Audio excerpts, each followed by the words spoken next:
fazia parte da nossa rede, e agora, né, de uns tempos para cá, ela saiu da nossa rede porque foi compor lá o quadro de professores da nossa FEBEF, UERJ.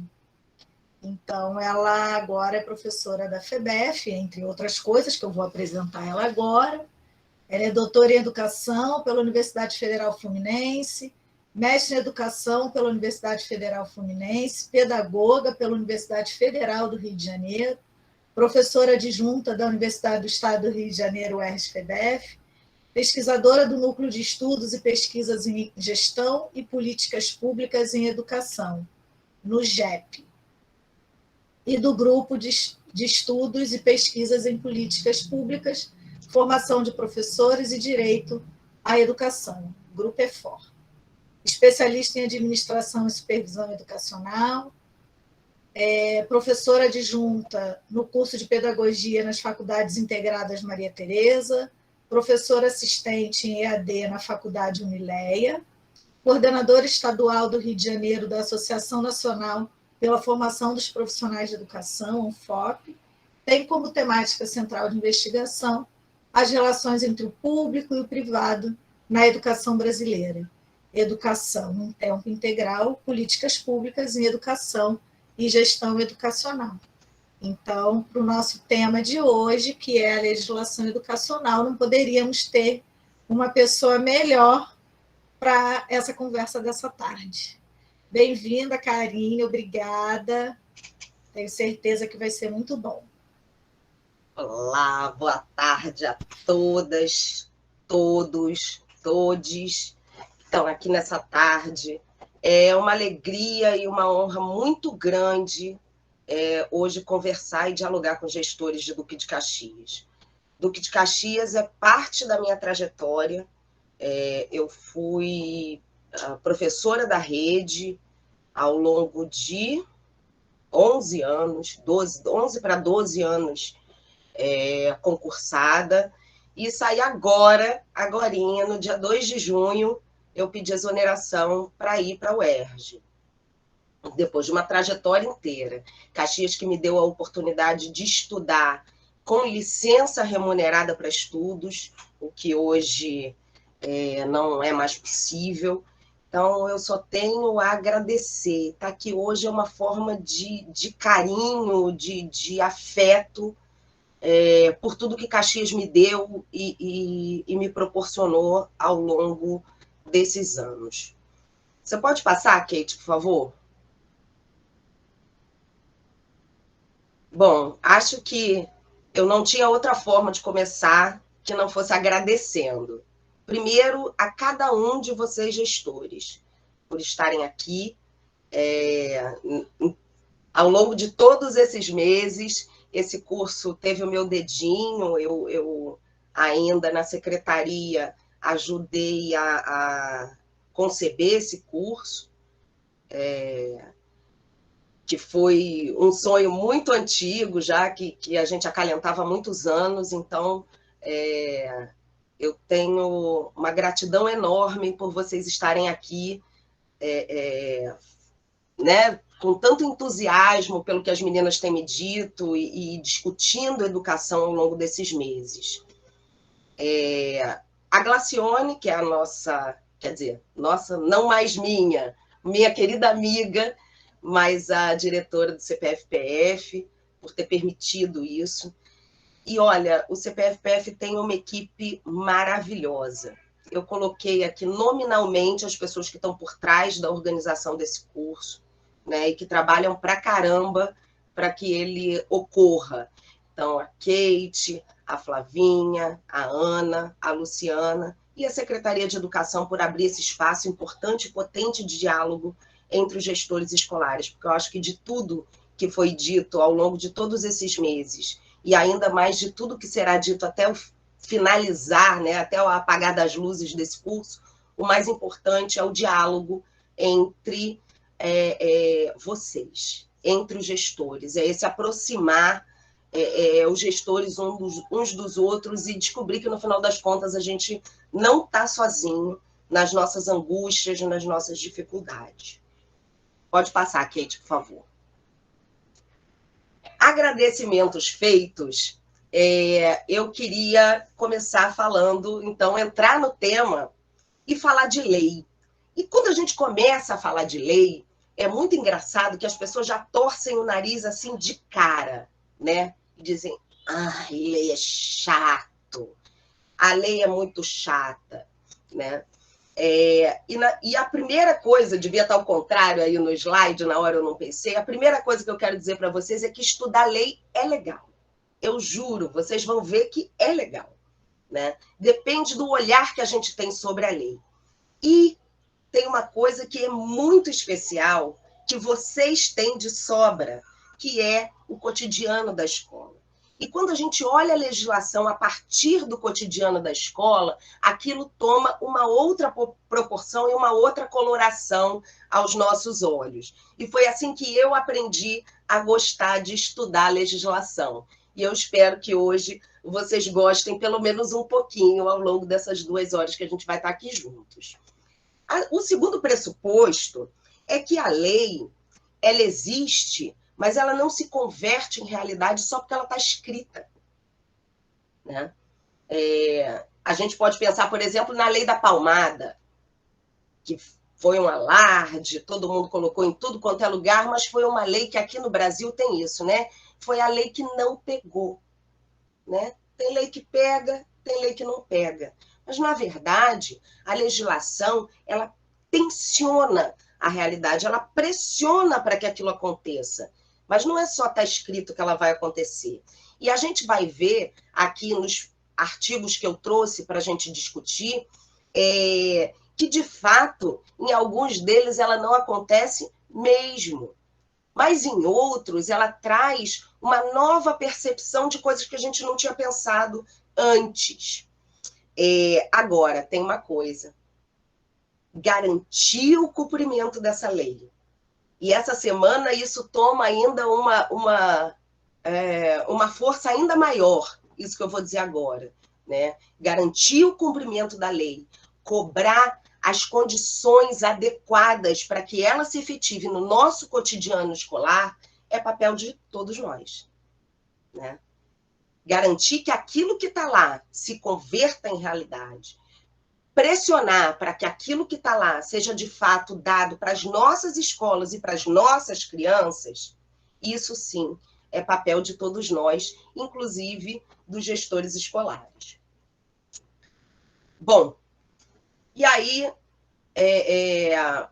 eu coloquei essa última parte porque eu acho que é importante a gente enfatizar isso, que a nossa Constituição Federal e a nossa Lei de Diretrizes e Bases da Educação Nacional são garantias que temos frente a um Estado democrático de direito que pretendemos manter, sobre todas as outras coisas que têm acontecido ao arrepio da lei nesse país.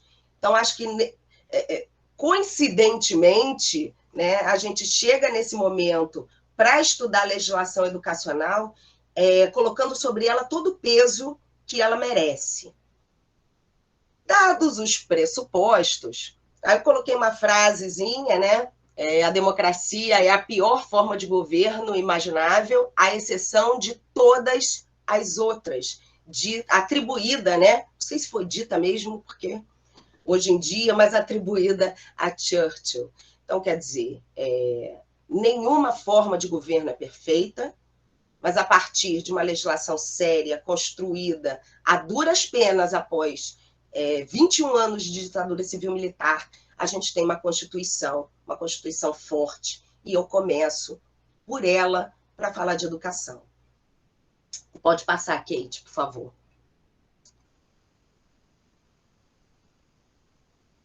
Isso é só uma piada.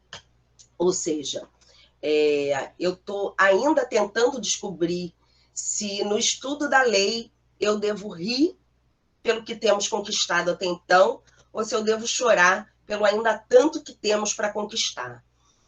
Então, vamos preparar o coração, porque a seleção que eu fiz hoje, é óbvio que a gente não consegue estudar em 2 horas toda a legislação educacional do país. Nem é essa a intenção.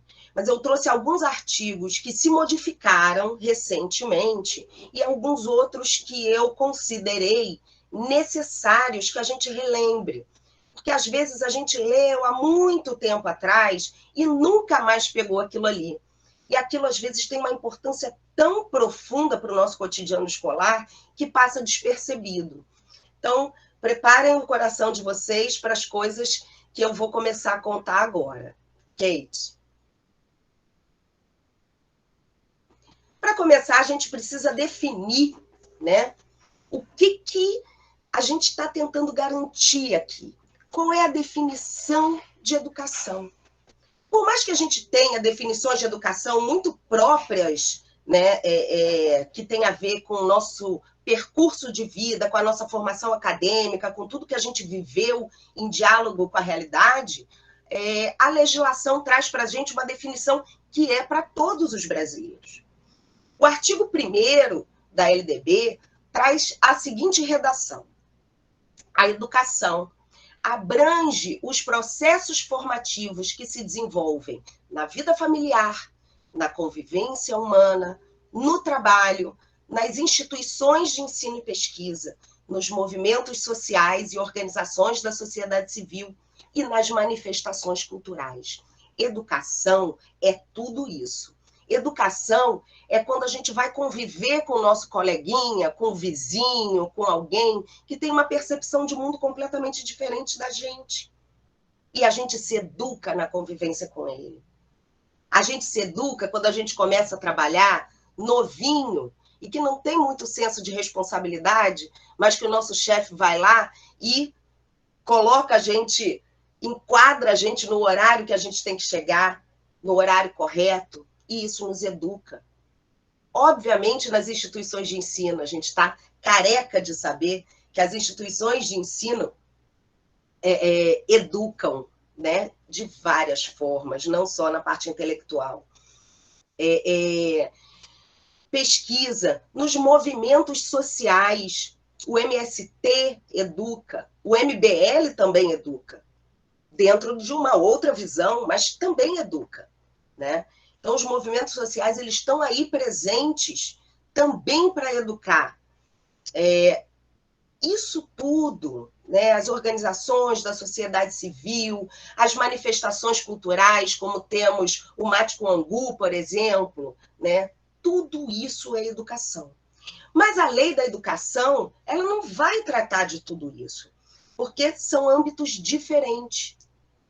O parágrafo 1º, então, diz para a gente o seguinte: olha, essa lei, ela vai disciplinar a educação escolar, que é isso que a gente faz, né? Que se desenvolve predominantemente, mas não somente, na maioria das vezes, mas não apenas, por meio do ensino em instituições próprias.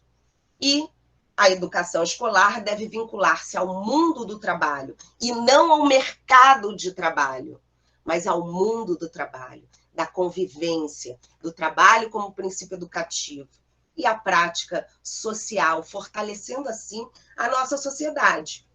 Pode passar, por favor, Kitinha. Dito isso, né, eu trouxe, Kate, tá muito pequenininho. Vocês não estão vendo nada, né? Ai, muito obrigada. Melhorou muito, que eu já não estou mais tão novinha assim para enxergar umas letrinhas desse tamaninho. Ficou bem melhor. Dito isso, eu trouxe os princípios. E aí, esse texto já trouxe da Constituição Federal, que é quase igualzinho os princípios da LDB, é quase corte e cola. Mas os princípios, eles são importantes e eu quis começar com eles porque nada em educação pode se fazer fora desses princípios. Sabe que é aquilo que alicerça a construção? Sabe? Aquela fundação forte para que a educação se construa em cima dela de uma maneira sólida. Pois é, os princípios são isso. E aí, a gente vai lendo e vai conversando um pouquinho sobre o que eles querem dizer. Porque, às vezes, uma leitura assim, desinteressada não parece... não aparecem assim as entrelinhas, os pormenores que eles têm. Então, o artigo 206 da Constituição Federal diz o seguinte: o ensino será ministrado com base nos seguintes princípios. 1. Igualdade de condições para o acesso e permanência na escola.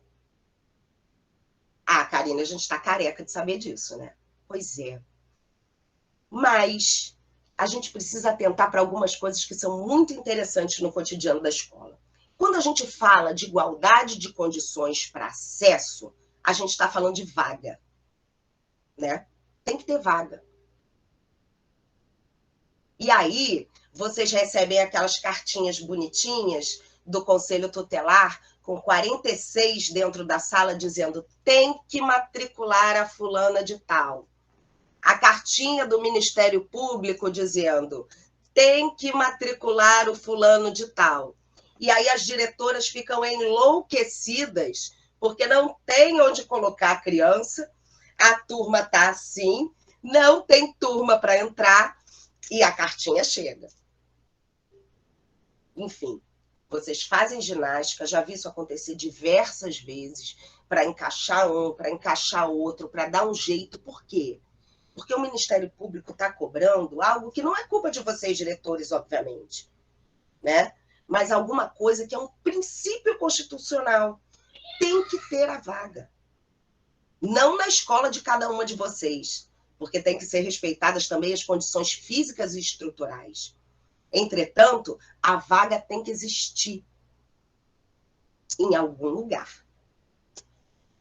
Mas o acesso sozinho, ele não funciona, porque a criança precisa permanecer. E aí, para ela permanecer, ela precisa de material escolar, ela precisa de transporte, porque ter a vaga e o menino morar a 2 horas a pé da escola, não adianta. Eu trabalhei em Xerém. Em Xerém não, mentira, no Amapá. E aí lá tem muitos sítios, né? E tinha trabalhei tanto na Barão quanto no Caíque. E aí tinha o transporte que ia buscar as crianças no sítio. Porque não tinha ônibus, né? Não tinha transporte regular, né? E aquelas crianças não tinham como chegar. Por quê? Porque o Estado é bonzinho? Claro que não. Eles estão cumprindo uma exigência constitucional. É preciso garantir o acesso e a permanência. 2, liberdade de aprender, ensinar, pesquisar e divulgar o pensamento, a arte e o saber. Esse princípio foi um dos princípios utilizados, por exemplo, para se considerar o projeto do Escola Sem Partido como inconstitucional. Porque é preciso garantir as escolas, é preciso garantir os professores, autonomia docente. É isso que a Constituição está dizendo para a gente. O professor, a escola, os seus projetos, eles têm que gozar de liberdade para fazer tudo isso. Independente se esse saber é um saber que eu aprovo ou não aprovo, mas que surge do meu contexto escolar, que surge da minha necessidade, que surge dos meus problemas que eu encontro dentro da minha escola. Eu tenho uma escola que tem... Gente, se vocês quiserem me interromper, conversar, discordar, concordar, não tem problema, tá? Não precisa esperar até o final para interromper, não. Podem ficar à vontade. Isso é um papo entre amigos, é um café com lei, como eu costumo dizer. Por exemplo, Eu tenho uma comunidade onde eu tenho um índice altíssimo de meninas grávidas, altíssimo. Meninas novas, de 15, 16 anos, engravidando. Isso é identificado por nós, educadores, por vocês, gestores, pela equipe pedagógica de vocês. Vocês precisam de autonomia para intervir naquele problema, pesquisar, aprender, ensinar, junto com os alunos. Interferindo na realidade local de vocês. Talvez este seja um saber que na escola, a 2 quilômetros dali, não seja necessário. Ali em outra escola, talvez seja um outro tipo de conhecimento. E que precisa ter assegurado a sua liberdade de autonomia. Junto com esse, o terceiro, que é o pluralismo de ideias e de concepções pedagógicas e a coexistência de instituições públicas e privadas de ensino. Pluralismo de ideias e concepções pedagógicas. Já vi, vocês podem me matar, mas já vi alfabetizadoras tradicionais alfabetizarem lindamente, sem nenhum tipo de coerção, sem nenhum tipo de constrangimento às crianças, mas utilizarem métodos super tradicionais. Será que a gente deve dizer que não?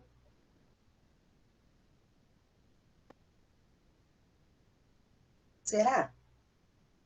Se ela faz tão lindamente, se os alunos se sentem tão bem. Estou até falando independente do currículo que a Flavinha está montando, tá? Da reformulação curricular. Estou falando no âmbito de dentro da escola. Da gente pensar esse princípio dentro da nossa escola. Que tipo de trabalho deve ser cerceado? E por quê? É preciso que se garanta essa pluralidade. Porque isso, junto, em diálogo com outros, se faz mais potente. Gratuidade, eu adoro essa. Gratuidade do ensino público em estabelecimentos oficiais. Isto é um problema. E vocês vão fazer cara feia para mim agora, com os exemplos que eu vou dar. Mas o que é a gratuidade, enfim, do ensino público? É só não pagar mensalidade? Não, não é não pagar mensalidade. Mas é também aquilo que se faz no interior da escola.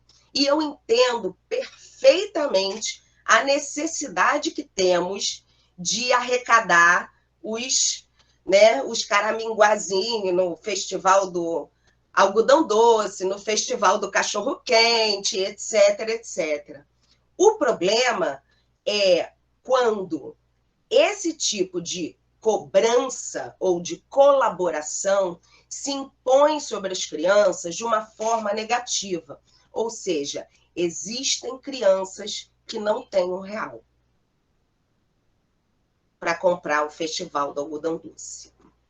Que não tem R$1 para comprar o festival do cachorro-quente. E daí por diante. Esse dispositivo legal, ele traz a gratuidade absoluta de tudo que acontece no interior da escola. Eu já vi ser organizado no interior de escola pública excursões privadas em dia de aula, né? E aí tinha lá uma professora que contratava o ônibus, cada um dava 15 conto, não sei o que e tal. Não era para lucro, não. Era só para poder promover o passeio. Mas aí, aquela que não tinha os 15, o que você faz? Né? Então, a gratuidade, ela se refere à mensalidade? Claro que sim, mas ela se refere a todas as atividades que ocorrem no interior da escola. É difícil, eu sei, porque aquele dinheirinho do algodão doce, ele troca o capacitor que custa caro. Eu sei disso, né? Mas é preciso que a gente pense em estratégias para que isso não afronte as nossas crianças mais pobres, aquelas que não têm um real, e não têm mesmo. E agora na pandemia tem menos ainda. Essa é ótima também, parece história. Valorização dos profissionais da educação escolar. Garantidos na forma da lei, planos de carreira com ingresso exclusivamente por concurso público de provas e títulos aos das redes públicas. Como eu disse a vocês, não sei se rio ou se choro, né? Coisa 1, a nossa valorização, né? A valorização dos profissionais de educação, de vocês gestores, do professor de sala de aula, do supervisor escolar, do orientador pedagógico, do orientador educacional, do secretário, enfim, das pessoas que compõem a escola, né? Das pessoas que constroem a escola com as suas vidas, né? Duque de Caxias, especificamente, ao longo de muitos anos, teve um bom plano de carreira, né? O que vem claudicando nos últimos anos.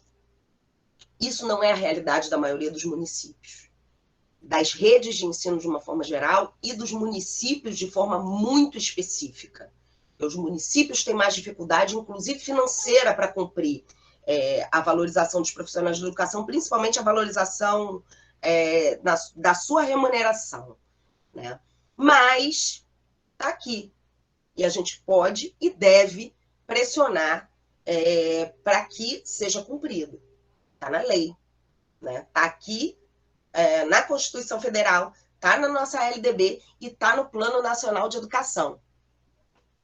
Então, acho que a gente precisa pensar isso. Mas tem uma segunda coisa que é muito fundamental que a gente pense, que é o ingresso exclusivamente por concurso público de provas e títulos. Sou eu que estou dizendo, não. É a Constituição que está dizendo. Existem algumas exceções, algumas, né? Mas não é o que ocorre. Ó, não falei? Falei no início que isso ia acontecer, não falei? Ele vem e bate aqui na minha porta. Desculpem, gente. É meu filho, para quem não tinha entrado antes, eu tenho um filhinho de 2 anos e 9 meses que de vez em quando vem aqui e bate na porta para eu saber que ele existe. Bom, existem algumas exceções e elas estão na Constituição Federal também, mas não é a regra. E não é isso que tem acontecido. O que tem acontecido é que, normalmente, as contratações têm sido feitas ao arrepio da legislação. Tá? E por que o concurso público? Porque o concurso público nos garante autonomia docente. Nos garante dizer assim, olha, isso eu não vou fazer. Isto a lei me garante não fazer. E aí, a importância de termos dentro da rede desta e de outras redes públicas de ensino, uma maioria de concursados, faz com que a gente tenha uma sinergia, né, em prol daquilo que é bom, não é para mim, nem para cada uma de vocês enquanto gestoras, mas aquilo que é bom para a prestação do serviço público para que nós fomos contratados. Porque o fim do nosso trabalho, o meu, o de vocês e o de qualquer professor, principalmente o servidor, é servir. Mas servir ao público e não a interesses particulares. Então, isso é fundamental. E que não tem acontecido. Próximo. Gestão democrática do ensino público na forma da lei. Queridos, quantos anos levamos para conquistar o lugar que vocês estão aqui agora, né? Quantos anos? E quantas redes de ensino ainda não conquistaram esse lugar? Para vocês terem ideia, 46% de todos os diretores do Brasil são indicados. 46%. É muita gente. Somente 20 e poucos por cento, 23, 20, 22, na casa dos 20% são professores, geralmente professores, não só, depois eu vou mostrar uns dados para vocês, mas são gestores que foram escolhidos pela sua comunidade, né? Foram escolhidos, né, abraçados, legitimados pela sua comunidade. E isso garante a vocês, não é só um voto ou uma eleição, né? Não é só isso. Isso garante a vocês a legitimidade da comunidade que vocês atuam. Ou seja, elas estão dizendo para cada um de vocês, olha, nós concordamos com o seu trabalho. Nós apoiamos o seu trabalho, né? Novamente, a gente volta para a autonomia do gestor, né? E isso é muito importante, que vocês, cada um de vocês gestores, se empoderem dessa legitimidade que lhes foi concedida.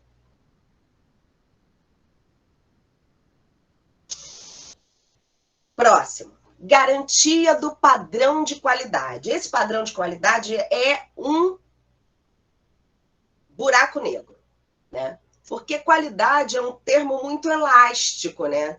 Dependendo de que a ponta da régua você está falando.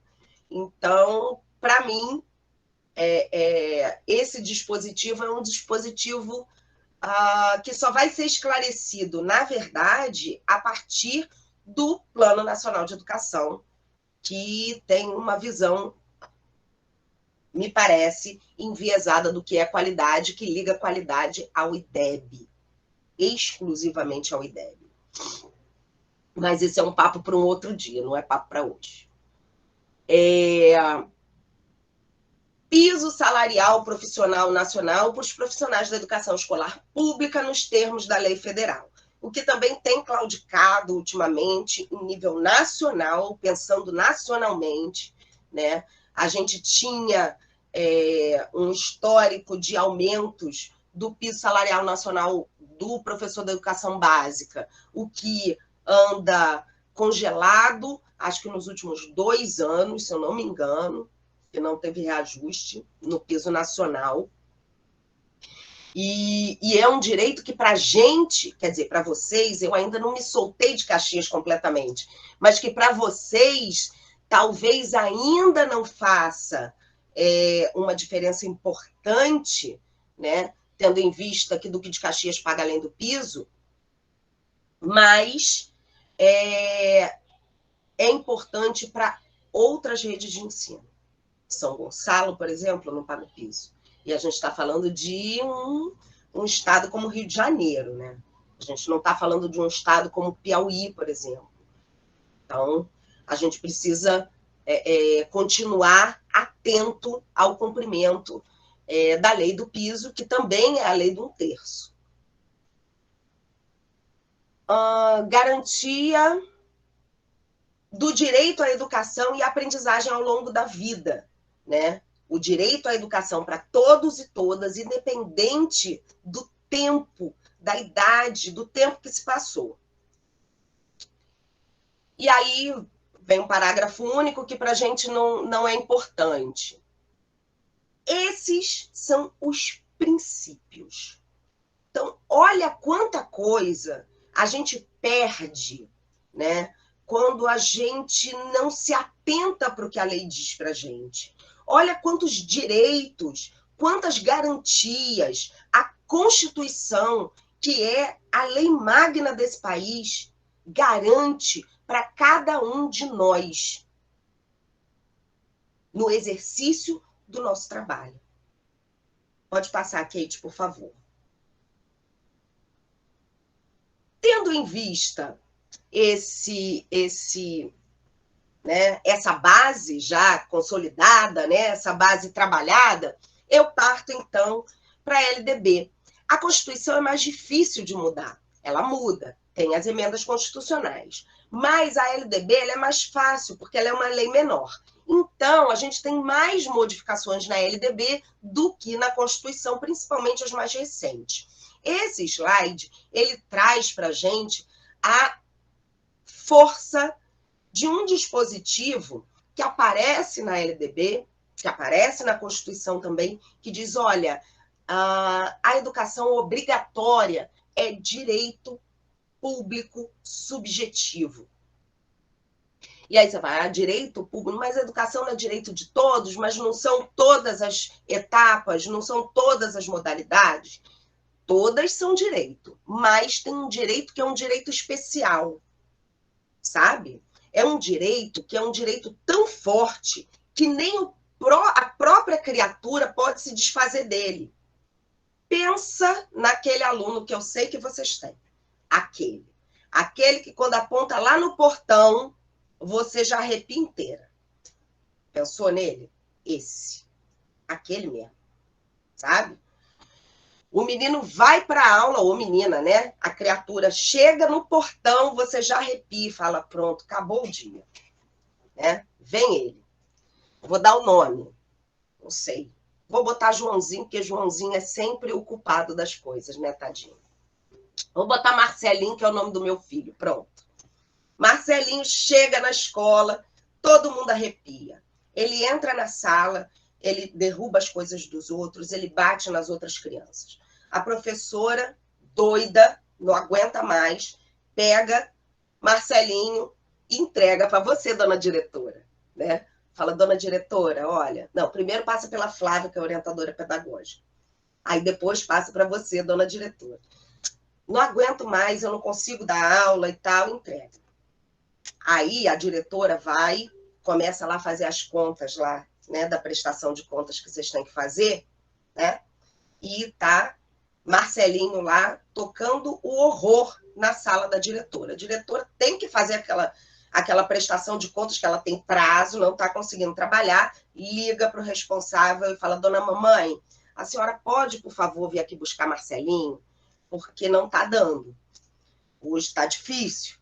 Vai a dona mamãe, deixa a outra de 1 ano e meio com a vizinha e vai lá buscar na escola o Marcelinho para levar Marcelinho para casa. E Marcelinho detesta a escola. E aí, a professora não quer que o Marcelinho vá para a escola, a dona diretora não quer que o Marcelinho vá para a escola, a mãe do Marcelinho não quer que ele vá para a escola, porque ela tem que ficar indo lá todo dia, ouvir reclamação e buscar Marcelinho na escola. Os colegas não querem, os pais dos colegas não querem, o Marcelinho não quer, ninguém quer. Marcelinho pode não ir para a escola? Não. Marcelinho tem que ir para a escola. Por quê? Porque a educação obrigatória, ou seja, a partir da pré-escola, dos 4 anos de idade, é um direito público subjetivo. E que ninguém pode tirar dele esse direito, nem ele mesmo, nem os seus responsáveis legais. Ninguém. E esse direito público subjetivo vai com ele até ele fazer 17 anos, 18 anos, quer dizer. 17 anos. Quando ele fizer 18 anos, ele pode não ir mais. Mas enquanto ele for menor de idade, ele tem que ir para a escola. E essa é a força do direito público subjetivo. E que entra na nossa legislação porque é de cada um. É uma figura jurídica que só existe para isso. É um direito subjetivo, público subjetivo, porque é de cada um e é de todos que se enquadram nesta faixa etária. Eu estou tentando passar aqui. Olha, o que é um direito não subjetivo, aí você vai ter que perguntar para os juristas, porque eu não sei nem se esse termo existe. Um direito não subjetivo. Isso é uma figura jurídica, né? O direito público subjetivo é uma figura jurídica. Eu não sei se existe a figura jurídica de um direito não subjetivo. Não sei. Não sei te responder. Passa para mim, Keitinha, por favor. Bom, e aí eu trouxe um artigo para vocês que eu acho que a maioria de vocês não vai conhecer porque ele é novinho. Ele é de 2019. E ele traz algo que é muito importante para as escolas porque vai dar problema, tá? Eu vou dizer como daqui a pouco. Artigo 7º-A. Ao aluno regularmente matriculado em instituição de ensino pública ou privada de qualquer nível, é assegurado no exercício da liberdade de consciência e de crença o direito de, mediante prévio e motivado requerimento, ausentar-se de prova ou de aula marcada para dia em que, segundo os preceitos de sua religião, seja vedado o exercício de tais atividades, devendo-se-lhe atribuir a critério da instituição e sem custo para o aluno uma das seguintes prestações alternativas nos termos dos incisos da Naná. Queridos, um aluno, assim, claramente, isto foi inspirado nos adventistas do 7º dia, né? Que guardam a sexta a partir do pôr do sol até o sábado, né? No mesmo momento. Mas eu trago verdades para vocês. O candomblessista que precisa se recolher durante 3 meses no barracão, como é que faz? Ele falta 3 meses? E aí vai ter que dar aula e prova de reposição para esse menino? Outro exemplo. Festas, atividades festivas, em geral, vocês lidam com isso muito bem, né? O menino que não vai se apresentar porque não pode dançar, porque não pode, porque tem essas questões religiosas que não permitem uma coisa ou outra coisa, e etc. Os diretores lidam com isso muito bem. Mas a partir disto, né, um papel requerendo do padre, ou do pastor, ou do pai de santo, ou do dirigente da casa espírita, ou, enfim, de qualquer religião, vai ter que ser aceito pela escola para uma contraprestação daquela aula ou prova que não foi assistida, ou que não foi feita. E essa lei é de agora, é de 2019, então ela é super novinha. E que isso pode ter repercussão, pode passar, Kate, isso pode ter repercussão direta dentro da escola de vocês. Keitinho?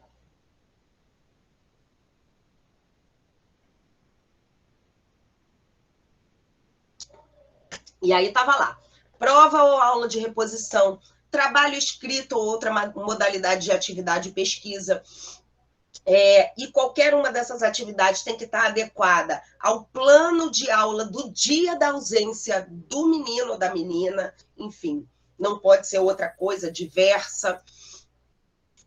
Isso também é aceito para regularização de frequência dos meninos e das meninas. Então, se os meninos teve que faltar 3 meses porque deitou para o santo, 3 meses de abono de falta, abono entre aspas, né? Vocês sabem como funciona isso. Ou seja, que não vai contar para efeitos de retenção. Então, isso tudo pode trazer problemas futuros, tanto para escolas quanto para universidades, enfim, de toda maneira. E não se aplica ao ensino militar, não sei por quê, porque acho que os militares não devem ter religião ou alguma coisa desse sentido. Pode passar, Kate, por favor. Bom, e aí, do artigo 9º ao artigo 11, a gente tem as responsabilidades de cada ente federado, União, estados e municípios. Eu trouxe só os municípios para a gente entender. Os municípios, então, incumbir-se-ão, ou seja, a incumbência dos municípios, as seguintes coisas que eu vou citar agora. Organizar, manter e desenvolver os órgãos e instituições oficiais dos seus sistemas de ensino. Então, as escolas, a Secretaria de Educação, o Conselho Municipal de Educação e etc. Tudo aquilo que compõe, né, o sistema de ensino deve ser organizado, mantido e desenvolvido pelo município. E as políticas que são derivadas disso, elas não estão isoladas, porque a gente vive numa federação, né? Então, as políticas municipais, elas precisam estar atreladas às políticas estaduais, que, por sua vez, se atrelam às políticas federais.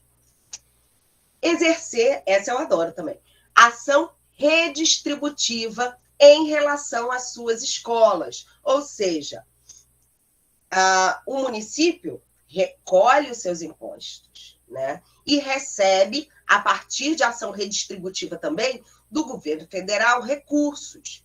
E a partir disso, isso tem que ser redistribuído para suas escolas. Ah, está dizendo que tem que dar dinheiro para a escola? Infelizmente, não, porque eu acho que vocês seriam excelentes gestoras de recurso, de verdade, né? De recurso, dinheirinho mesmo. E pagar a conta de luz, de água, de tudo, ia dar e sobrar dinheiro, não para comer carne, que hoje em dia está muito caro, mas para ter uma alimentação maravilhosa, para os alunos terem acesso a tudo que eles quisessem. Mas não necessariamente de recurso financeiro, mas o município exerce ação redistributiva em relação às escolas com material humano, inclusive recursos humanos e tal, os salários dos professores e etc. Então, ele redistribui os recursos que ele recebe, merenda, né, recurso para merenda que ele compra e redistribui. É ação redistributiva com relação às escolas. Baixar normas complementares para o seu sistema de ensino. Tem coisas que só o município pode legislar por si, né? Então, ele é obrigado a fazer essas normas. Inclusive, o Conselho Municipal de Educação existe por causa também dessas normas. Vai ter um módulo, ou já teve, ou vai ter ainda, né? Um módulo em que as pessoas que compõem esse... Já teve, né, Flavinha? Estou confusa. Tá, então ótimo. Que compõem, né, que fazem, escrevem, pensam as legislações e as normativas necessárias para a municipalidade. Autorizar, credenciar, supervisionar os estabelecimentos do seu sistema de ensino. E já foi explicado para vocês que o sistema de ensino não é só a rede, né? Então, é obrigação do município também supervisionar as escolas privadas de educação infantil, por exemplo. Né? Oferecer educação infantil em creche pré-escola é obrigação do município, mas com prioridade o ensino fundamental. O ensino fundamental, ele é prioritário.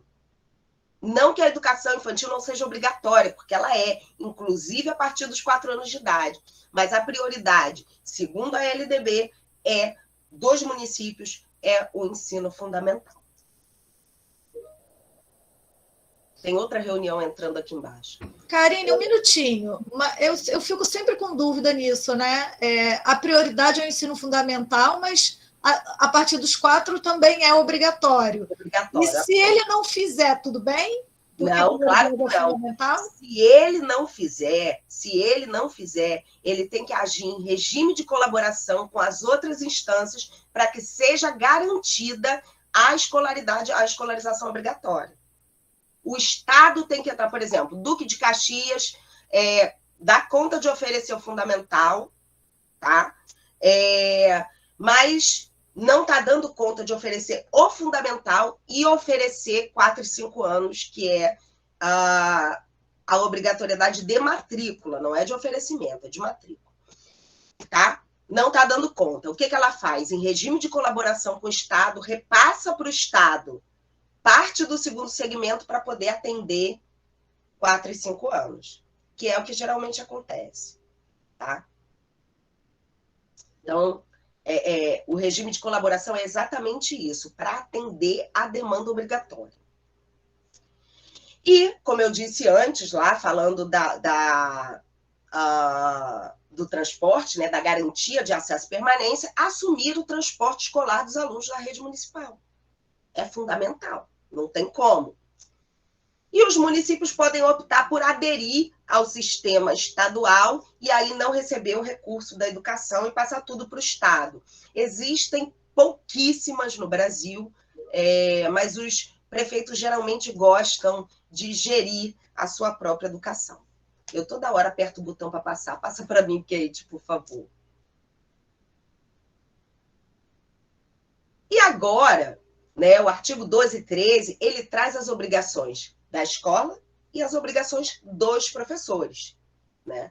Ele vem dizendo, olha, a União tem que fazer isso, os estados têm que fazer isso, os municípios têm que fazer isso, as escolas têm que fazer isso e os professores têm que fazer isso.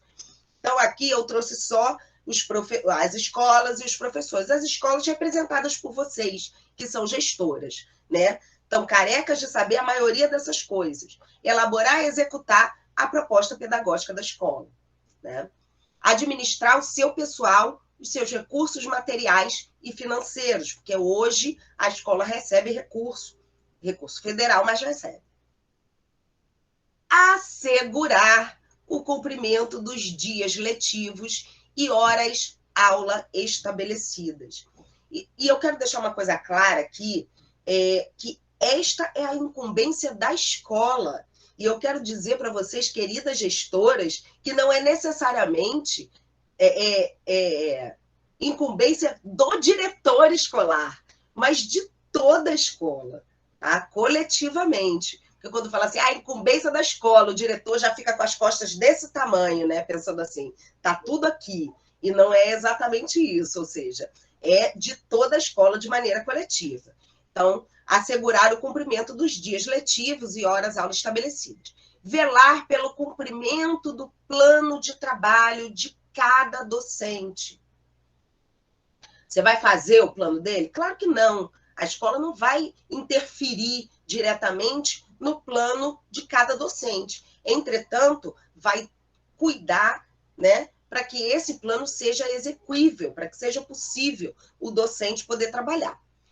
Prover meios para a recuperação dos alunos de menor rendimento. Articular-se com as famílias. Notificar o conselho tutelar do município em relação aos alunos que apresentarem 30% do percentual de faltas permitido em lei. Isso também mudou tem pouco tempo. Promover ambiente escolar seguro. Queridas, nem tudo que está aqui a escola consegue fazer. Principalmente o que tange promover um ambiente escolar seguro. A gente sabe que às vezes a gente não tem essa possibilidade, né? Infelizmente. Mas está na lei e é incumbência da escola. E dos docentes, né? Enquanto a escola deve elaborar e executar a sua proposta pedagógica, o docente, incluindo os diretores, participam da elaboração da proposta pedagógica da escola, né? Enquanto a escola assegura o cumprimento dos dias letivos, né, os professores elaboram e cumprem o seu plano de trabalho, que a escola deve velar, né, deve cuidar para que ele tenha essas condições. Enquanto os professores estabelecem as estratégias de recuperação, preferencialmente ao longo do ano letivo, as escolas provém os meios para que essas estratégias possam acontecer. Então, como a gente pode ver, e aí os professores ministram os dias letivos que são assegurados pelas escolas e colaboram com as atividades de articulação que são promovidas, né, pela escola também. A gente pode perceber, então, que é como se fosse um movimento orgânico, né? E se eu trouxesse aqui as incumbências federais e estaduais, a gente ia ver de que maneira esse movimento orgânico ele precisa de fato, interconectar-se para que dê certo. O professor, ele não pode, não tem como, não tem meios para, por exemplo, estabelecer estratégias de recuperação paralela ou para ministrar os seus dias letivos se a escola não garante a ele essa possibilidade.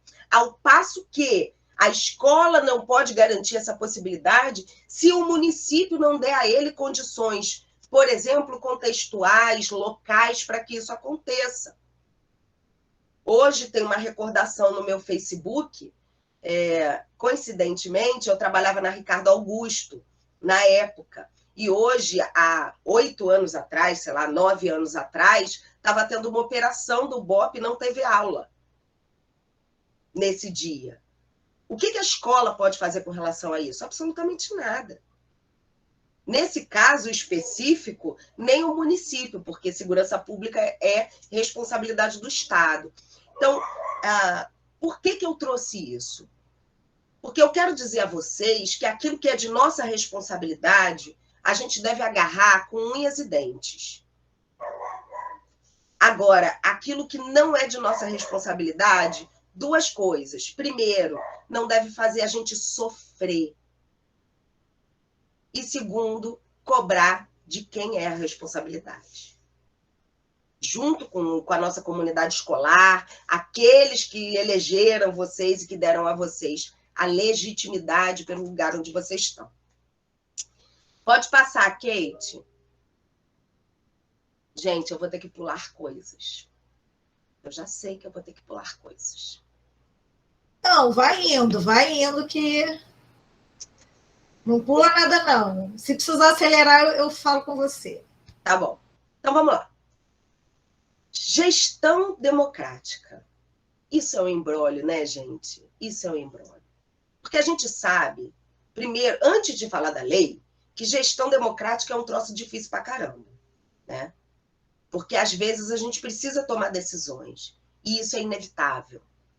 Mas gestão democrática é uma luta histórica. Não só da categoria de Duque de Caxias, mas nacionalmente. Né? E a democracia, ela entra como princípio na Constituição Federal, mas ela entra sendo só citada como princípio, embasa. Mas aí, no artigo 14, no artigo 15 da LDB, que vai esmiuçar um pouquinho mais a gestão democrática, diz para a gente o que tem que ter para ser gestão democrática. E eles não falam de escolha, ou consulta, ou eleição, como quiserem, da escolha dos diretores pela comunidade escolar, né? Ele diz, olha, os sistemas de ensino definirão as normas de gestão democrática do ensino público. Lembra daquelas normas que eu falei que cada município tem que gerar a sua? Esse é um tipo de norma que cada um precisa desenvolver. Duque de Caxias tem. Na educação básica, de acordo com as suas peculiaridades e conforme 2 princípios. 1, participação dos profissionais da educação na elaboração do projeto pedagógico da escola. E eu vou falar de cada um deles. 2, participação das comunidades escolar e local em conselhos escolares ou equivalentes. Qual é o problema do artigo 14? O problema do artigo 14 é que ele diz assim, olha, participação dos profissionais da educação na elaboração do projeto político-pedagógico. Aí sabe o que acontece com a tua merendeira? Ela não precisa participar. Sabe o que acontece com o porteiro da escola? Ele não precisa participar. Para ser democrático, eu posso excluir essas pessoas. Que, segundo a lei, eu estou sendo democrático na construção do PPP. Agora, isso é importante, a lei não proíbe, ela só não obriga. Então, é fundamental que na construção do projeto político-pedagógico ou na revisão do projeto político-pedagógico, todo mundo esteja. Porque o porteiro também tem como contribuir, e muito, nas observações que ele faz quando as crianças entram e saem da escola, né? A merendeira tem como contribuir, vendo aquilo que os alunos, como os alunos se comportam e como eles consomem os alimentos e etc. Né? O teu inspetor que está ali cuidando, né, da disciplina das crianças tem uma ideia de um projeto maravilhoso para trabalhar a disciplina com eles. Às vezes eles estão tão mais próximos dos nossos alunos do que a gente, né? Que ouvi-los não é um sacrifício, ouvi-los é um prazer, né? É um deleite, é uma contribuição enorme para a construção da educação dentro dos nossos contextos escolares. E a participação, aí sim, das comunidades escolar e local nos conselhos escolares ou equivalentes, e isso em Duque de Caxias já tem acontecido, eu tenho visto acontecer, mas é processo, né, gente? Porque a gente tem muita dificuldade de fazer com que esses sujeitos participem. Isso é uma dificuldade, né? Fazer com que as pessoas queiram participar. Às vezes até porque elas se constrangem com a voz do diretor, que é visto como um ser superior, né? Hierarquicamente superior. Então, é fundamental que a gente consiga incluir essas pessoas num pé de igualdade, né? Quebrando essa hierarquização e promovendo um ambiente democrático, desde os nossos alunos, por menores que eles sejam, até os funcionários que não são profissionais da educação. E os sistemas de ensino assegurarão às unidades escolares públicas de educação básica que os integram progressivos graus de autonomia pedagógica e administrativa e de gestão financeira. Então, cada vez mais, os gestores, eles adquirem mais autonomia para gerir os contextos locais. E eu acho que as comunidades, porque a gestão democrática ela não é feita pelo gestor, né? Ela é feita por todos, né? Ela é construída e reconstruída por todos cotidianamente. Gerir o contexto local, a escola no contexto local, com autonomia não tem preço, né? Montar os seus projetos pedagógicos, sonhar com a comunidade de vocês e fazer com que aquilo aconteça, isso não tem preço. Está na lei que as escolas vão ganhar progressivos graus de autonomia. Eu estou esperando, porque progressivamente pode ser amanhã ou daqui a 1000 anos. Mas a gente espera que não seja daqui a 1000 anos. Eu espero ver isso antes de morrer, pelo menos. Pode passar, Keitinho.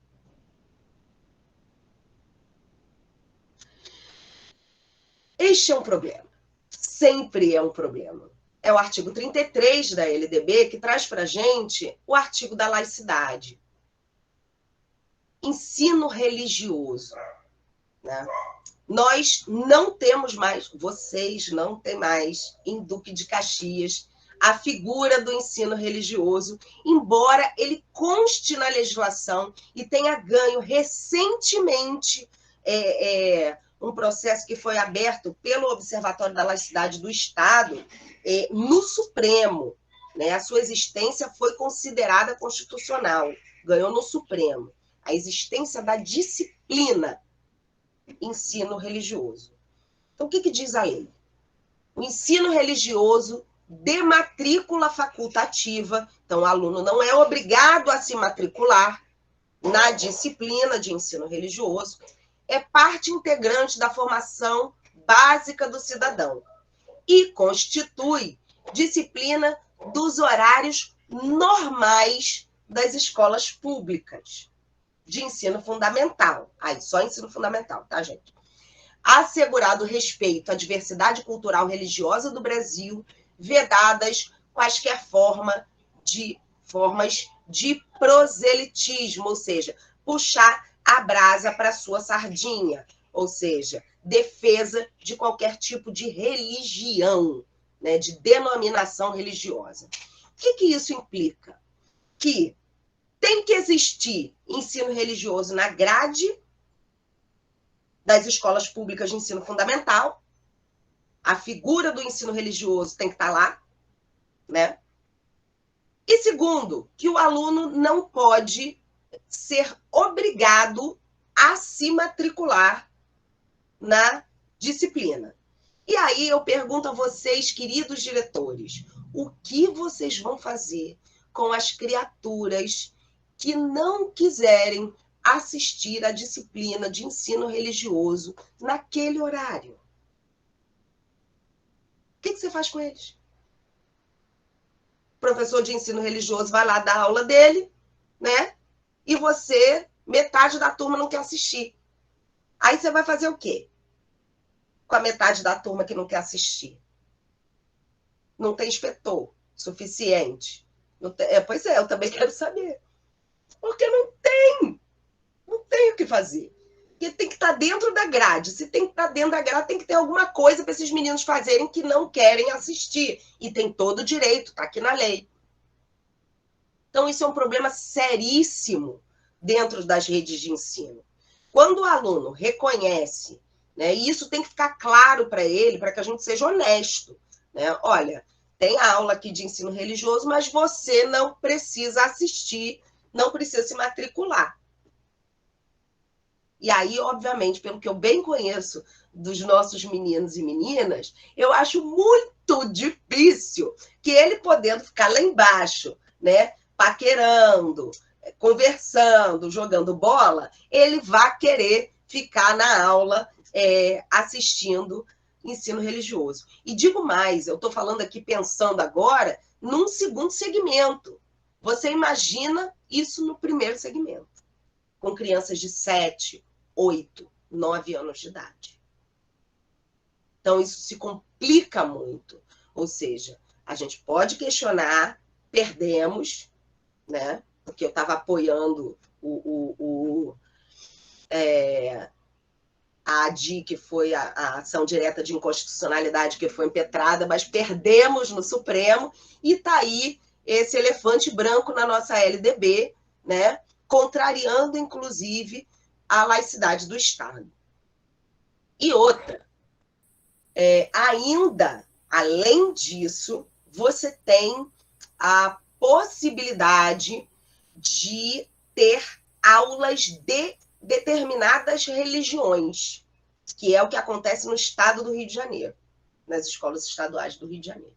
Então, tem denominação aula de espiritismo, né? Religião espírita, religião de matriz africana, religião católica, religião, sei lá, batista.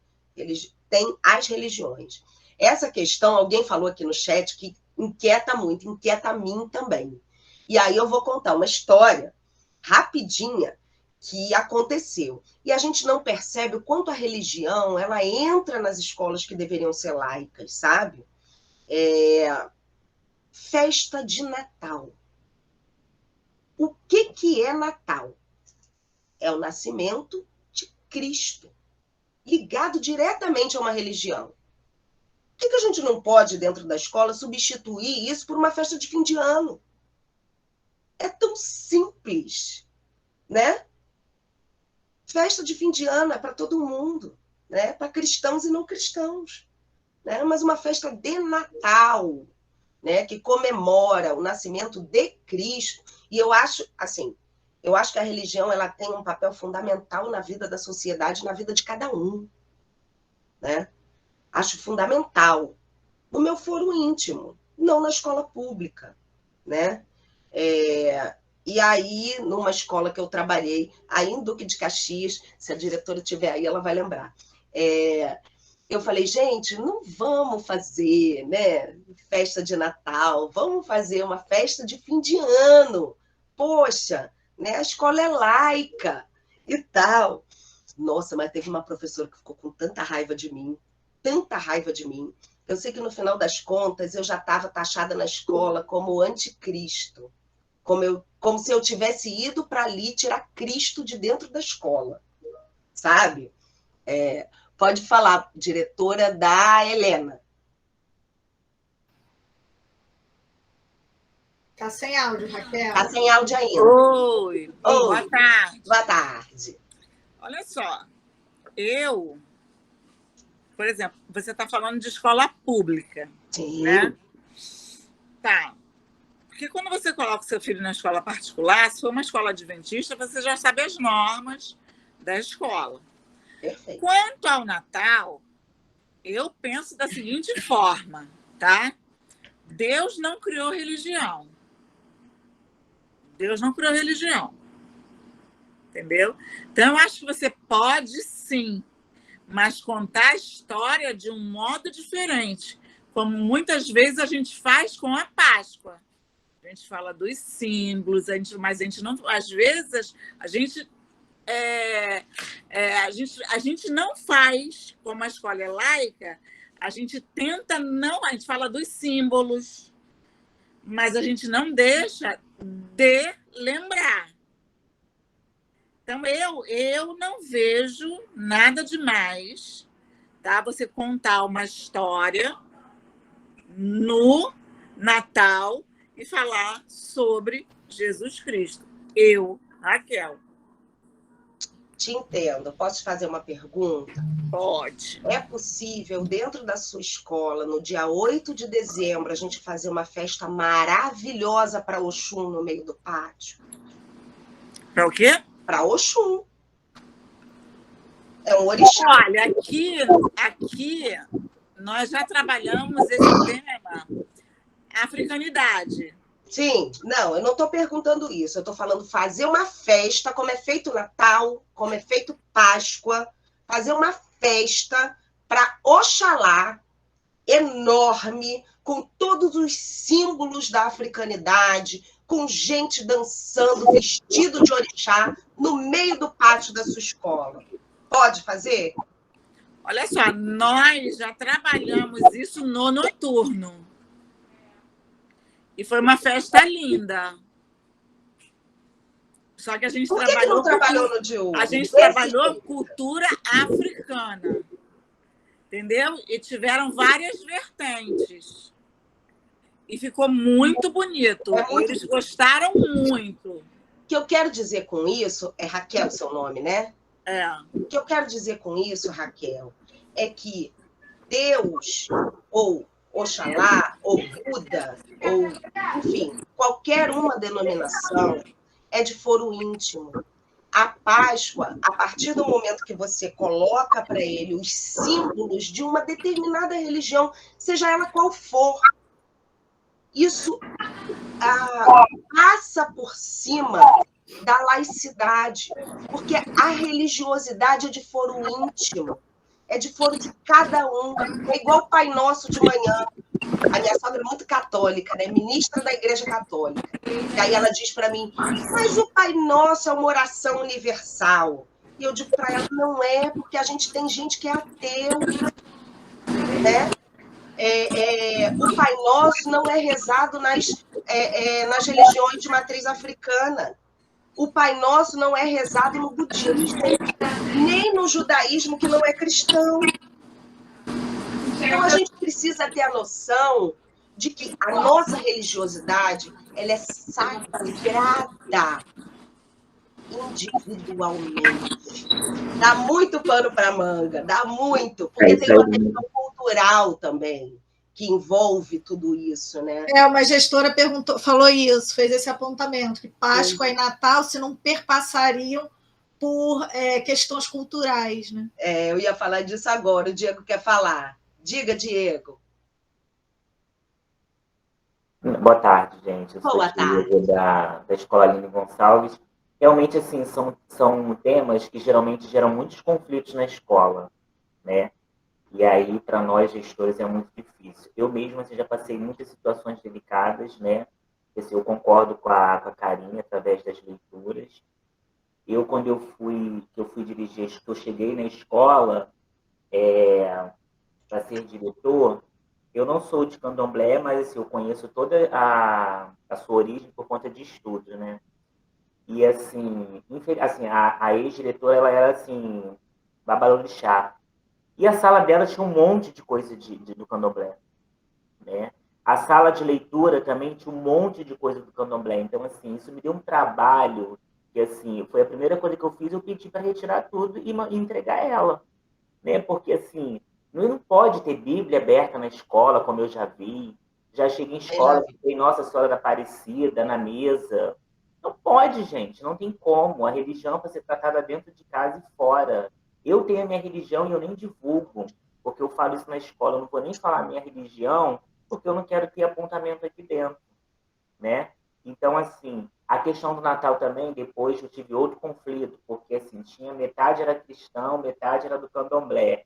Aí, quem era cristão queria fazer uma peça com Jesus Cristo, Maria, e quem era de candomblé queria fazer lá uma representação do candomblé, e aí ficou uma confusão assim, muito grande na escola.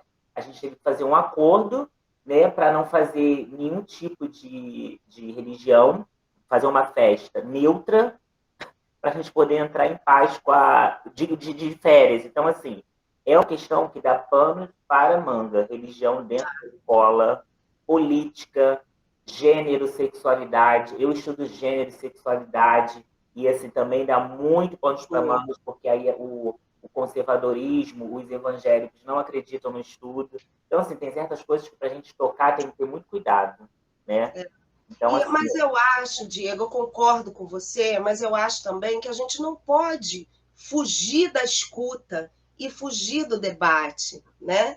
Porque é só a partir da escuta e de compreender os motivos do outro e etc., é que a gente consegue construir caminhos viáveis, né? Para que determinadas coisas se modifiquem. A sociedade se modifica a partir da escuta e da construção coletiva, né? sim. Eu acredito muito nisso.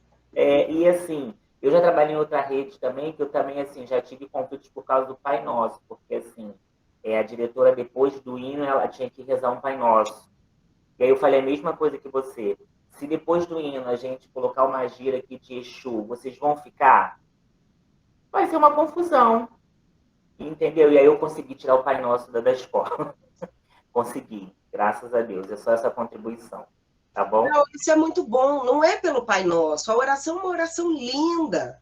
Não tem, né? Não tenho nada contra o Pai Nosso, não tenho nada contra a religião.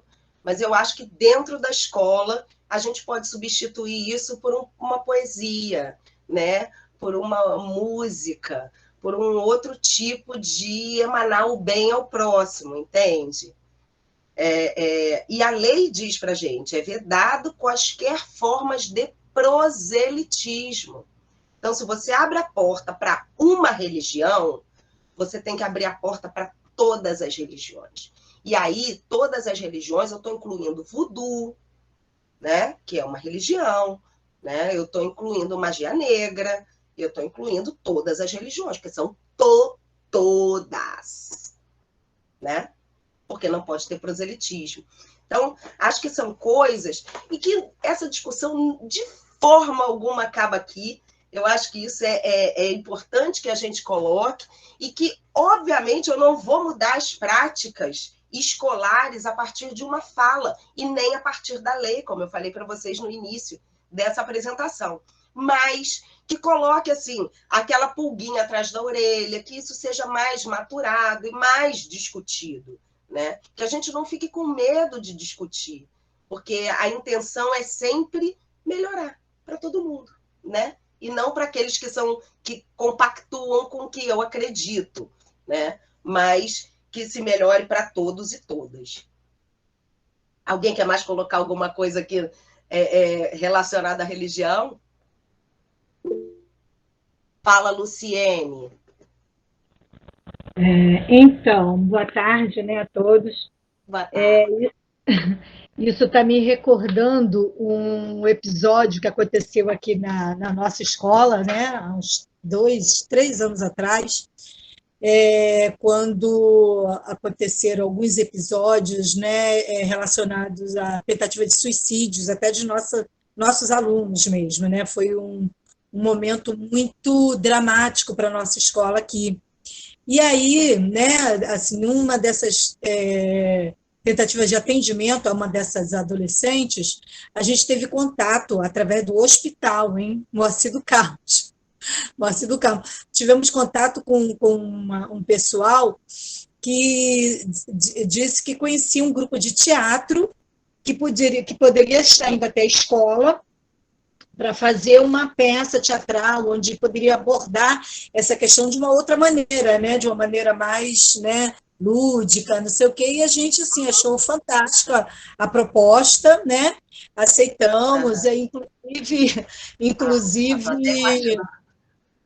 pois é, inclusive, nos cotizamos, porque o grupo era de São Paulo, então nos cotizamos para poder, né, ajudar financeiramente até o grupo e organizamos toda a escola para assistir a peça teatral. Gente, foi um show de horror, porque no final foi um culto que aconteceu e nós, professores, um olhar para a cara do outro, gente, o que a gente está fazendo?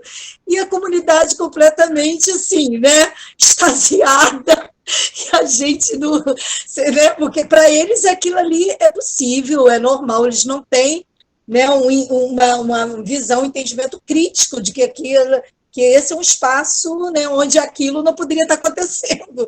E foi muito constrangedor, foi uma experiência. Então, para a gente tomar cuidado com certas peças teatrais, certos grupos que querem se dispõem, então, voluntariamente, a estar indo para nossas escolas trabalhar, né, um tema tão delicado como esse. Né? Muito bom, adorei a história. Vamos lá, Keiti, então vamos acelerar aí. Já são... Karine, uma última pergunta. Ó. Diga. Fazer uma festa de encerramento com os símbolos sociais, entre aspas, com o Papai Noel, não seria necessariamente uma celebração cristã, seria? Não, Papai Noel não. Não está ligado. O Papai Noel ele não é ligado à religião, né? A não ser que você considere o mercado como uma. Olha, que tem gente que vai nessa, né? Mas não, eu não considero. Mas, enfim, eu acho que isso é negociado e conversado. Não é do dia para a noite que a gente tira o alto de Natal de dezembro nas escolas. Não é do dia para a noite. Eu acho que é diálogo, né? É conversa e a construção coletiva, sempre. Nada pode ser feito de forma antidemocrática dentro da escola. Lembra lá do princípio. A gestão democrática do ensino público é a base, né, para todas as ações da escola. Então, mesmo que, naquele momento, você entrou na escola e aquelas práticas ocorram, né, em outro município que eu trabalhei, eu já fui para reunião de professor mesmo, em que, no final, eles pediam para a gente levantar a bolsa para ungir e tal, não sei o quê, no final da reunião de professor, sabe? Então, Karine, você me fez lembrar também que tem assim, evangélico na escola que fala assim para mim, Diego, posso fazer o pastor aqui para fazer uma oração, porque tem muitos conflitos. Eu falo, vai piorar mais. Porque a sua escola... Não é pela oração. É porque quem é o bandista, candomblessista, o testemunha de Jeová, não vai gostar, não vai dar certo. Tem que ser de outra forma, dessa não. Faz o seguinte, leva os seus nomes e ora na sua casa, tá?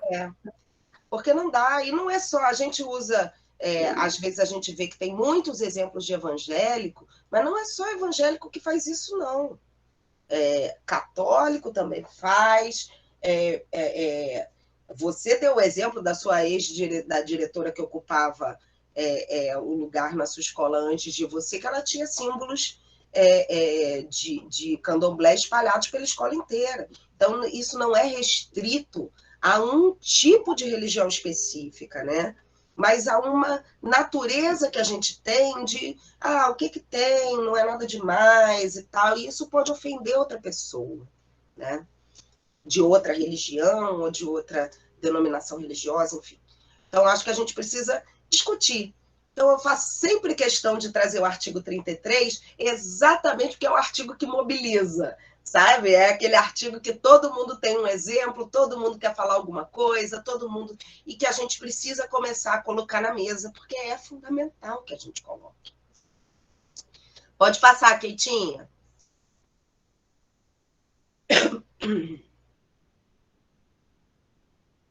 Bom, valorização.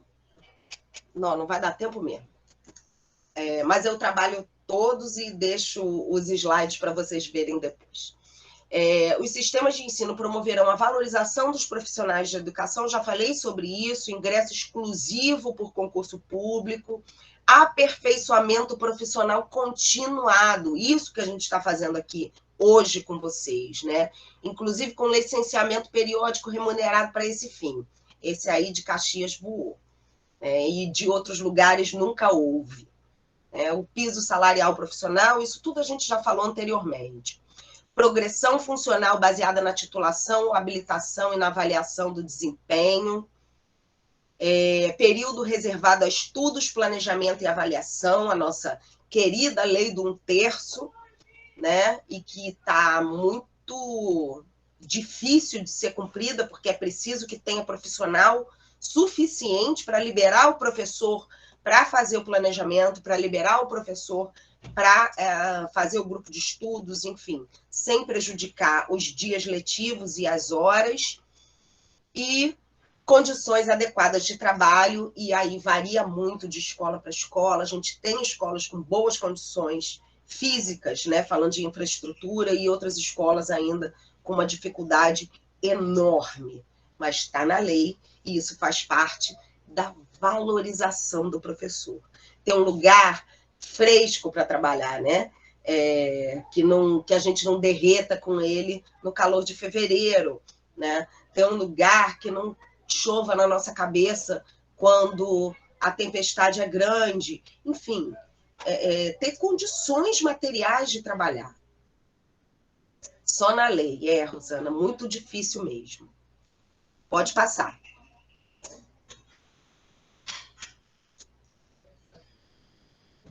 Pode passar essa também, eu vou começar a passar, porque já estamos no final. Aí acabou a legislação, e eu pergunto a vocês se vocês sabem quem é o diretor nesse país, né? O censo, esse censo é de 2017, porque é o último que está sistematizado. Os outros têm que entrar nos microdados e é muito difícil, eu não sei mexer. Então eu trouxe aquilo que já estava consolidado. Quem é o diretor escolar nesse país? Mulher, em sua maioria. Branca e negra, quase na mesma proporção. Tá?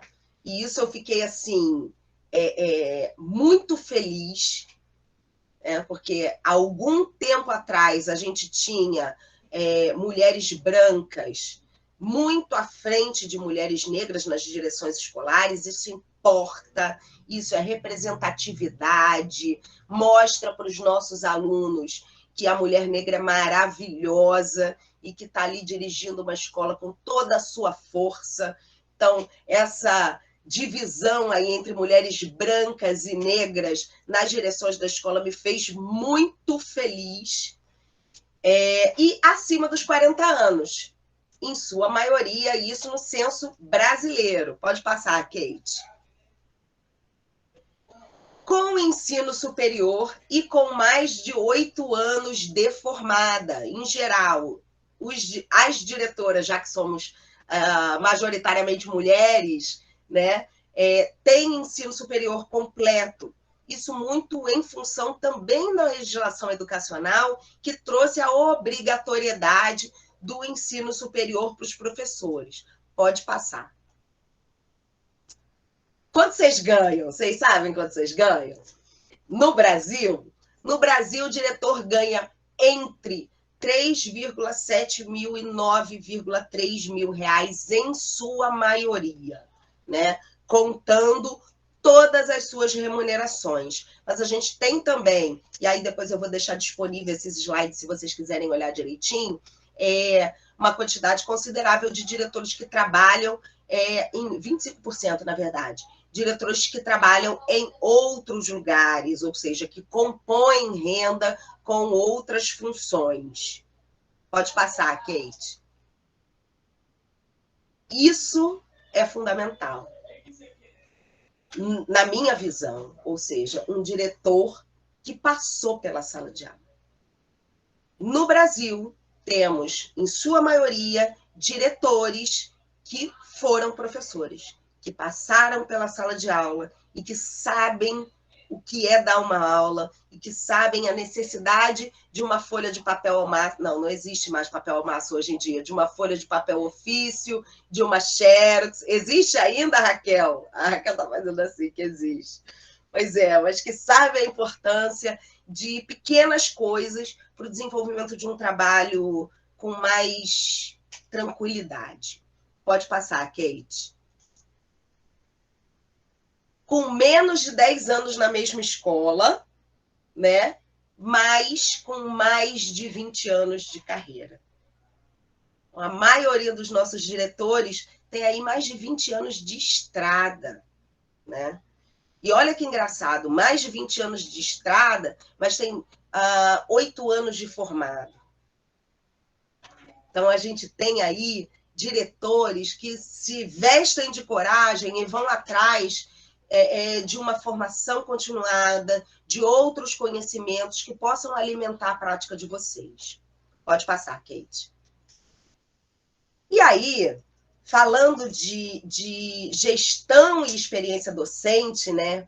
Pensando sobre isso e nesses diretores que passaram pela sala de aula, é difícil, é raro a gente encontrar um bom gestor, aquele porreta mesmo, sabe? Que não foi, antes disso, um professor. Ser diretor, eu acho que eu nunca quis, né? E quase me mandaram ser diretora em um período, e eu disse, olha, não quero. Eu admiro o trabalho dos diretores, eu acho que os diretores e diretoras são fundamentais para o desenvolvimento da escola e para a sustentação da escola. Mas é carregar o mundo nas costas, né? É não dormir final de semana, é receber ligação, é aturar desaforo, enfim, uma série de coisas que vocês cotidianamente enfrentam para que esse serviço possa ser prestado da melhor forma possível.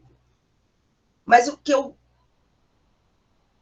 a grande mensagem que eu gostaria de trazer hoje aqui é para que a gente não se esqueça, no meio de tanta papelada, no meio de tanta burocracia, no meio de tanta coisa para preencher, que a gente não se esqueça do sentido da educação, né? Daquele sentido do direito de todos, todas, né? Do desenvolvimento de uma nação inteira que precisa e que passa pela escola, e que é nossa responsabilidade, nossa enquanto, não só enquanto gestor, mas enquanto componente, né, sujeito integrante dessa grande organização que é a educação, e a educação pública em especial. Então, não se esqueçam do cheiro da sala de aula. Eu boto uma piada, obviamente, daquele cheiro depois da educação física. A gente pode esquecer, mas daquele cheiro cotidiano, né, do quanto é fundamental o trabalho daquele que está na sala de aula e do quanto ele precisa do nosso apoio enquanto gestor. Pode passar, Kate. Pode falar, Raquel.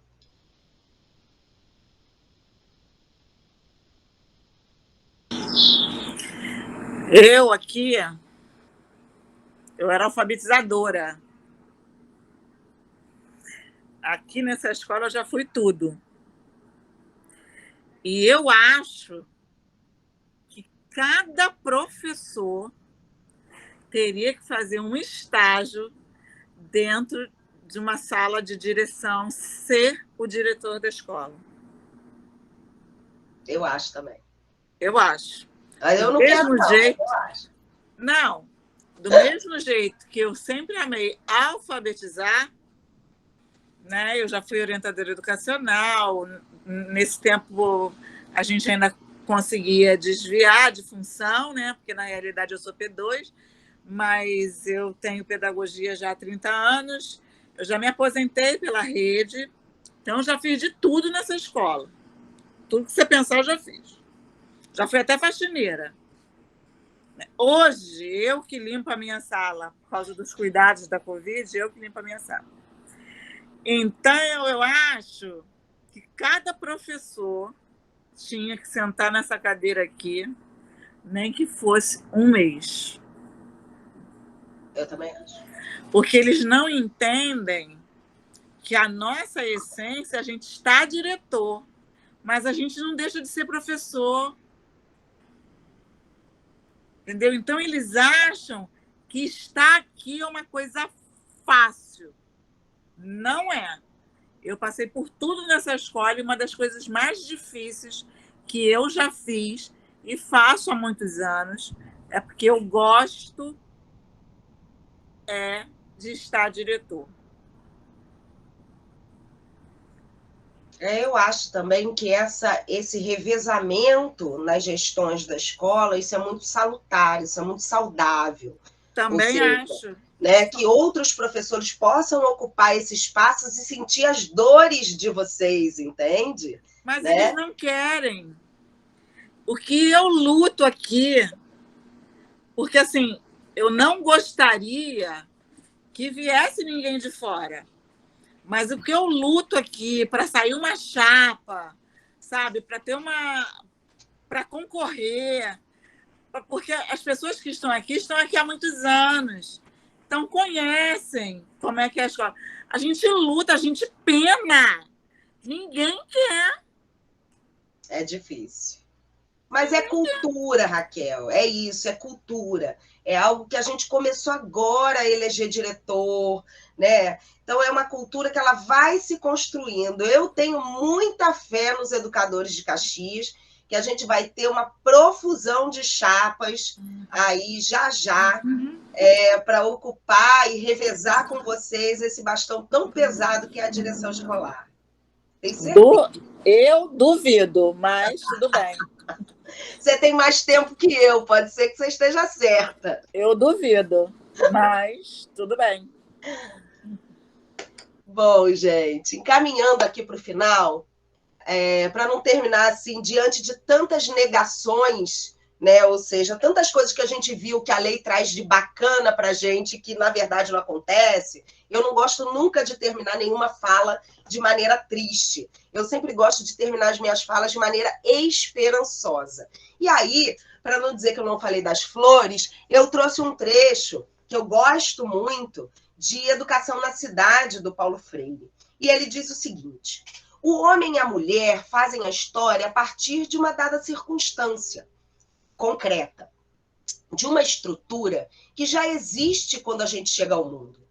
Mas esse tempo e esse espaço tem que ser um tempo-espaço de possibilidade e não um tempo-espaço que nos determina mecanicamente. O que eu quero dizer com isso é que, no momento em que entendo a história como possibilidade, também entendo a sua impossibilidade. O futuro não é um pré-dado. Quando uma geração chega ao mundo, seu futuro não está pré-determinado, pré-estabelecido. Por outro lado, o futuro não é também, por exemplo, a pura repetição de um presente de insatisfações. O futuro é algo que se vai dando, e esse se vai dando significa que o futuro existe na medida em que eu ou nós mudamos o presente. E é mudando o presente que a gente fabrica o futuro. Por isso, então, a história é possibilidade e não determinação. Pode passar, Kate. Então, nesse sentido, eu digo a vocês, para terminar o dia de hoje, que eu desejo que vocês sejam sempre, sempre possibilidade e luta em todos os momentos. A educação precisa de cada um de nós.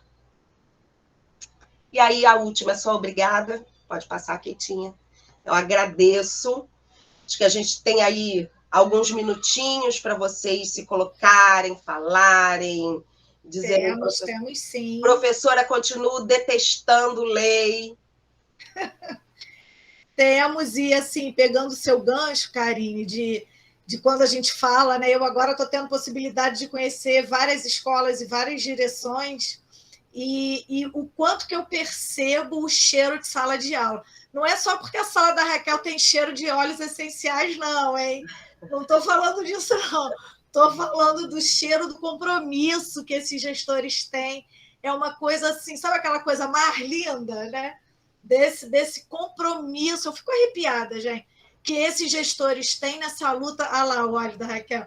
Nessa luta tão grande que é ser gestor num município, numa rede, no país, enfrentando essa pandemia, enfrentando essas adversidades, enfrentando tudo isso de diferente que caiu nos nossos colos, né? Como o que esses gestores estão fazendo não é brincadeira. Assim, é da gente parabenizar e ficar muito orgulhoso da rede que a gente tem. Mas vou abrir o microfone, mas queria só falar um pouquinho sobre isso, sobre essa experiência que eu estou vendo, estando muito em contato com vários diretores, né, de vários distritos diferentes. Vou abrir o microfone. Ninguém é perfeito, tem um monte de defeito, tem coisa que a gente faz e que está sabendo que está fazendo errado, mas faz assim mesmo, né? A gente sabe disso, né? Quem trabalha em escola sabe disso. Mas acho que no final das contas a gente precisa bater palma, principalmente nesse momento. Então, quem quiser se colocar, ainda temos aí uns 10 minutinhos, porque a gente também não costuma deixar embora assim cedo quem a gente gosta do papo, não. Então, se a gente também não der um teto, a gente vai, né? Então, quem quiser falar agora, ninguém ainda levantou a mão, porque a gente foi também batendo papo, né, no decorrer. Eu sou a Rosicléia, da Escola Visconde de Itaboraí, no 1º Distrito. Já fui vice-direção em 2014 e 15 e agora, depois de um período em sala, né, estou na direção da escola. É uma escola bem grande, assim como o CEP que eu dirigi também, ajudei a dirigir. Até porque eu acho que essa coisa de vice-direção, direção, gente, é tudo a mesma coisa, né? Eu acho que não é mandar mais, mandar menos. A gente nem manda, gente. Lá em casa quem manda é meu cachorro. Então, agora tem outra cachorra que eu inventei de adotar, meu Deus. Mas então, esse momento que a gente tem vivido, nossa, como tem sido difícil. E assim, os nossos familiares também estão passando por tanta coisa que a gente passa e leva tudo isso para casa também, porque a gente é ser humano e a gente não sabe, né? Guarda, fecha uma gaveta, abre outra gaveta. Eu, pelo menos, não sei fazer isso, de não levar tanto de lá para cá, de cá para lá. Né? A tarde hoje foi maravilhosa, como todo mundo está dizendo. Eu estou passando por um processo de médico e cirurgia que eu terei que realizar por conta da Covid, né? Tive trombose e vou ter que resolver umas coisas agora, a partir do dia 20, cirurgia. Então, até falei com o pessoal, rezem por mim, mas será breve, se Deus quiser. Mais um períodozinho maravilhoso de afastamento. Mas, assim, conto com todos.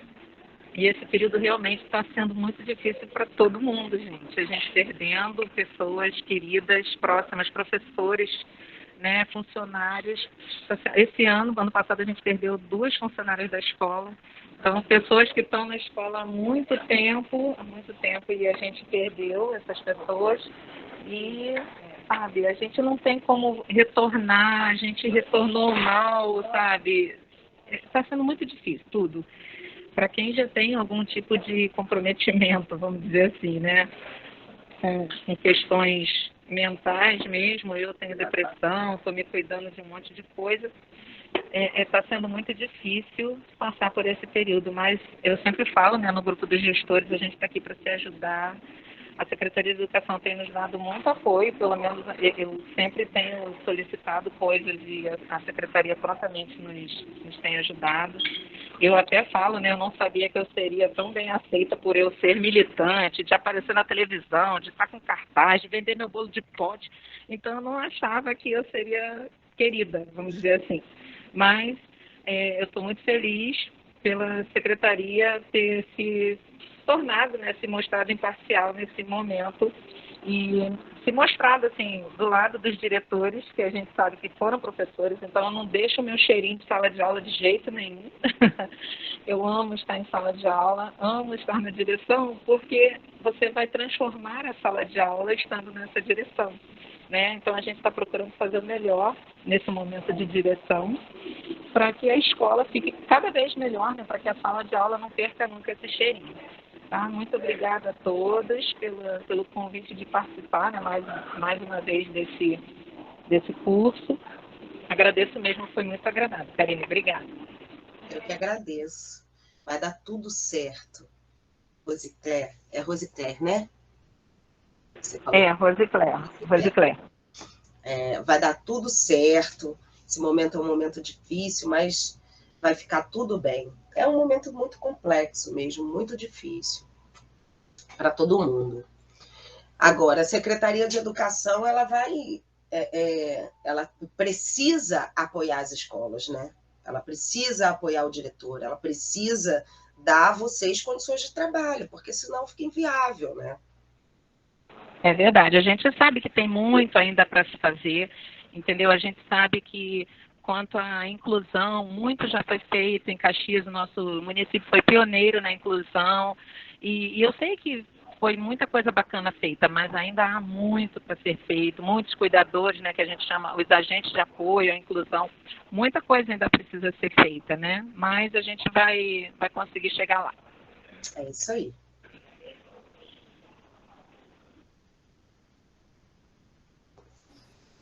Acho que tinha mais uma pessoa que abriu o microfone, não? E aproveito para deixar aqui um beijo também, Rosicler. E assim, pela nossa torcida, já deu tudo certo. Com certeza. Com certeza. Bom, acho que o povo está caladinho, né? Mas podemos continuar lá no nosso fórum, que já tem atividade aberta, atividade da Karine lá, para a gente falar sobre o apoio legal a nossa gestão, a nossa prática dentro das salas das direções, nas salas de aula. E aí a gente continua o nosso papo, se lembrarem de mais alguma questão. A gente passa para a Karine. E eu estou lá na mensagem dizendo amém, agradecendo as orações, preces, né? E luz de todo mundo. Aí eu, meu Deus, eu estou falando amém, Senhor. Gente, vocês entenderam. Pessoal, a gente não precisa ser tão duro assim, né, Rose? Ai, gente, olha, agradeço pra caramba, viu? Adorei a tarde, adorei o papo, adorei estar aqui. Eu estava nervosa, porque é uma responsabilidade, né? Você sai do município e vai falar para os diretores do município, então é uma responsabilidade muito grande. Eu me coloco à disposição, vou deixar os slides com as meninas para quem quiser, e nos slides tem o meu e-mail, eu estou à disposição para quem quiser continuar o diálogo em outros espaços. Tá bom? As pessoas elogiando no chat, querendo multiplicar o tempo. Muitos elogios. Eu também agradeço, Karine, a disponibilidade, o carinho com que você montou esse curso, pensando aí em todos e todas, no que seria melhor aproveitado por todos esses gestores, né? Nas suas práticas, no dia a dia. Karine foi aí uma das grandes idealizadoras desse curso para vocês, com muito carinho. Virou xodó, né? Elogio de ex-diretora vale? Olha lá, a Fernanda dizendo que eu sou maravilhosa. Eu aceito. Qualquer elogio está valendo. Está valendo, pois é. Então, eu agradeço, Karine, aproveito para convidar novamente vocês aos nossos fóruns, para a gente fazer o trabalho com muita alegria, para a gente poder compartilhar aqui as nossas experiências. Juliane já está me olhando, que vai fazer um vídeo, né, Juliane? Vai lá, Juliane. Vamos mostrar aí tudo de lindo aí que vocês estão fazendo pelas escolas. Tá bem? Um grande abraço, um grande beijo para vocês. Beijo, Flavinha. Beijo, Karine. Obrigada. Eu que agradeço. Um abraço. Tchau, gente. Tchau.